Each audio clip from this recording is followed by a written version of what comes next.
Working Media. What a ball game. I mean, this, we've all talked about how great this league is from top to bottom, and it shows in every single one of these games. I mean, that game was, wow. The swings that you saw in that game with that tremendous, I don't know if we played a better first half. And, we couldn't completely shake them. You can't beat a team like that in the first half on their home court. You're not going to knock them out. And we knew that, but we had some foul trouble that we had to navigate there, and they made a little run right before half, made some threes. And then, down the stretch, they made some big plays. There was that loose ball, and he picks it up off the ground and makes that amazing three to send it in overtime. And, our guys are so resilient. We just talked about, hey, we got to go win it twice. So that's what we did. And these guys made some huge plays. I don't think they scored for 4 minutes there at the end of the overtime. So what a great college basketball game. Two really good teams, and credit to our guys for their resiliency and their toughness to be able to get that done, because a lot of teams couldn't do that under those circumstances where a team comes back, they're on their home floor, there's a big, it got pretty loud, and these guys just, kept fighting and found a way. All right, we'll take questions for the student athletes right here in the front. Kind of building off that, guys. I mean, you had all the whole rest of the crowd also started rooting for UNLV, and all the Utah State fans were rooting against you guys. And for the crowd to be that loud, them to hit that three, and it goes to overtime. I mean, what does it say about you guys to be able to turn the tide and not let them keep that momentum in overtime and get the win? It just shows how resilient together we are as a team, Ever since the beginning, we knew this is what we dreamed about and this is what we worked towards, so it's nice to see our work finally paying off. And you can definitely tell down the stretch how we're the most connected team and just how we stay together, and that's what helps us win these games. Questions right here in the front row. Right where we at in here? Front row.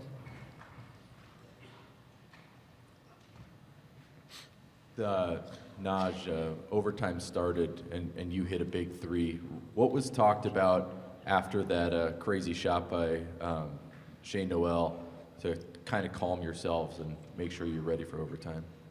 Just kind of regathered ourselves and realized there's another 5 minutes of basketball being played, So we just made sure to stay calm, stay resilient, and just keep grinding away. Question in the back.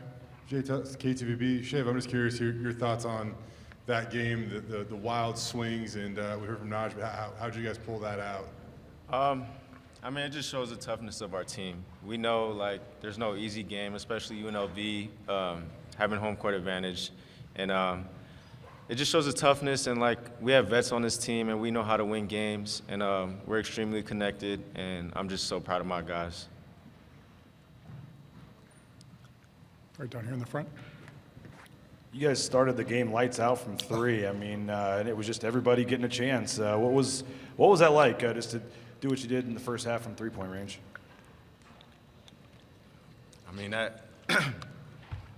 every team dreams of that. I mean, making shots is part of the game, and that just built our confidence for the rest of the game. And I'm just happy that finally those makes are starting to come for our guys, and just keep this momentum going. In the back. JTS, KTVB. Naje, we know that your personality, I mean, we've got to know you pretty well, but you had a couple big shots there late in the second half, and then one at the start of overtime. What did you think of the moment and embracing the moment? Just thinking this is my last run, and I really want to make it special. So being prepared and stepping up to hit those big shots is just something that I was ready to do and prepared for. Big shot, Naje. Right back down here in the front row. Jordan K. Idaho Press. Marcus, down the stretch, you hit a bunch of big shots. What were they showing you on defense that allowed you to kind of get open? They were going under the ball screens a lot, and with the way I shot it this season, I'll go under too. But I'm just happy that the work is paying off, and I was just really taking what the defense gave me at the end of the day, and it just paid off.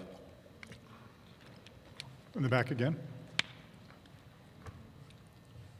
First shave, then Naje.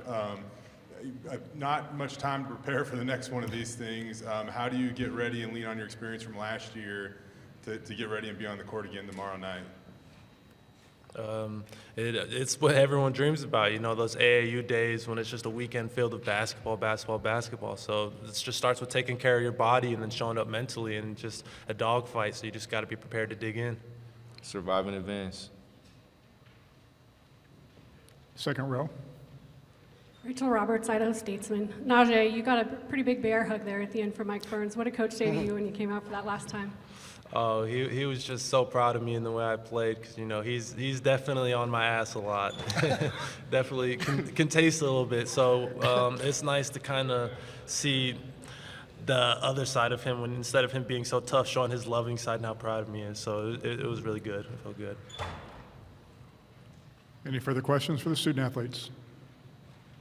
We have one more here in the middle. We'll take the last one. Marley with the Arbiter. Guys, as leaders for this team, how do you guys keep an even and cool mindset after having had like a 22-point lead and having that kind of dwindle throughout the game? It's just college basketball. We know, like, these games aren't going to be easy. Teams go on runs, and it's just part of the game. And we just got to stay calm, cool, and collected. And just don't get high, don't get too low, and just do what we do. All right, gentlemen, thank you. We'll dismiss the student athletes at this time, and we'll continue with head coach. Good job, fellas. Good work. Good work, Shay. Little baby. All right, right down front.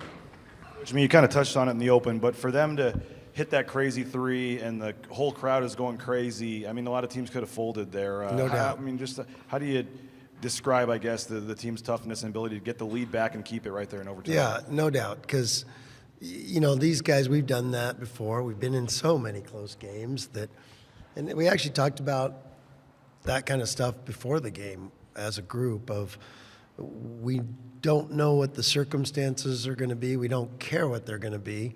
We're just going to find a way. And, you know, I don't know if you could plan that crazy of circumstances and that ups and downs. But that's what we said before the start of overtime. We said, hey, this is what we talked about for the game. I mean, why has anything changed? Let's just go win it again. You know, because we had a couple free throws that could have done it then, but that's basketball. You got to find a way regardless of what happens, and that's what these guys are so great at, and the whole team, and so resilient, so tough, so connected. I mean, you heard them talk about it, and it's just an awesome team to coach because they just find ways, and it's different guys, you know, in throughout the game in different stretches. But, you know, I knew we were going to have to play great to win this game. I mean, that team had played a game, they'd won a game, they're on their home court. They had a lot going for them. They're, you know, they got great players, great coaches. That's this league. And we certainly did. I mean, that first half was as good as offensive half as we've had all year, I think. I mean, it sure looked like it.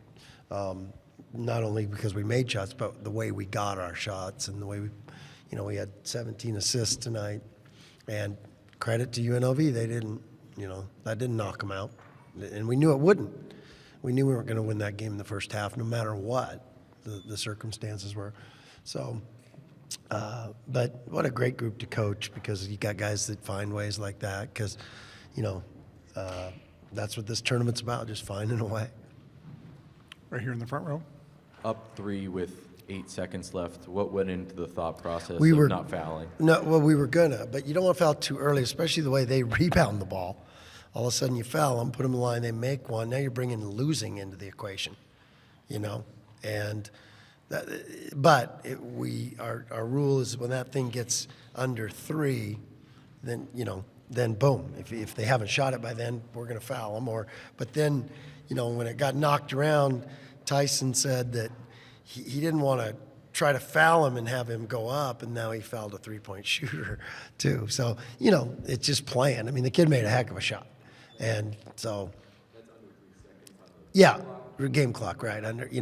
Especially in that circumstance, with, like I said, that it's tough to get a rebound. You saw how hard it was to get a rebound. We didn't want to get pushed under, and they make the first, tip it out, hit a 3, and we lose. You know, that's the thing no one ever talks about fouling. You can bring losing into the equation. I mean, if they hit a three, we weren't going to lose. And, you know, it was almost we defended the first one terrific. And then just the ball get knocked around, and somehow he gets it out to the three. I don't know how. And, you know, that's when I was hoping Tyson could foul him. But, like he said, you know, it's going so fast, it's hard for the guys to, like, well, shoot, if I foul him and I foul a three-pointer and he makes it, now we lose, you know. So, but like I said, you got to credit, you know, Shane. That was a heck of a bucket. In the back. Lee, I know Naje's past and his story. How cool is it to see him step up and hit a couple of big shots for you guys? Oh, he was huge. Yeah, he was. Yeah, you know, that big three he hit in overtime. You know, when there's so limited possessions, just possession to possession, to get up three can change a game right away. And that was a huge shot by him. You look at your starting five. All of them were in double figures. A couple of them flirted with the double-double. Four of them were over 38 minutes tonight. How tough is that for you guys? They're amazing. They just, you know, they play. The coolest thing is, like I said, they play for each other. They play for Boise State. They play for our fans. I mean, we talked about that. They're so appreciative of all these. I mean, it sounded like the Boise State South. It sounded like Extra Mile Arena South at the start of that game. I was like, wow, we got a great turnout. We sold all our tickets, I think. And so these guys wanted those guys to have this tournament experience and stay, you know, especially after playing so good. You want to stay for the, you know, fans. They get to come back tomorrow night, and that meant something. So, you know, when our fans show up, the one thing I know, our guys give it all for them. That's for sure, and for each other. They want to keep playing together as long as they can. We'll take one more question down here. Hi, Coach. Joe O'Neill, ESPN Albuquerque. It was an abundance of video reviews in the regulation and then in overtime. Like, what do you try to do to keep everybody engaged during those lengthy pauses? I mean, it just seemed I think it helped us because, number one, it saved some timeouts, and we knew, you know, you want to have some in your back pocket against our pressure and in that situation. So it saved timeouts. And then the one with the 3 seconds to go, that was crucial because we drew up and it gave us time to drop an OB. We weren't sure how much time we were going to have because we didn't know if it hit the rim or not. So we played it like we were only going to have 3 seconds. And I'll tell you what, those guys executed. You know, Coach Churie, we were moving the pieces around. We changed who inbound the ball because we wanted a bigger guy and we wanted to keep Shave on the floor. But we slipped Tyson to the basket. Max threw an unbelievable pass, and Tyson made that was a huge, huge bucket. So, you know, that I actually enjoyed the review, I guess would be my answer. But because, you know, gave us time to regroup and figure things out. And I think there was 44 seconds left, and then I think that put us up 5, right? So, you know, it worked in our favor there.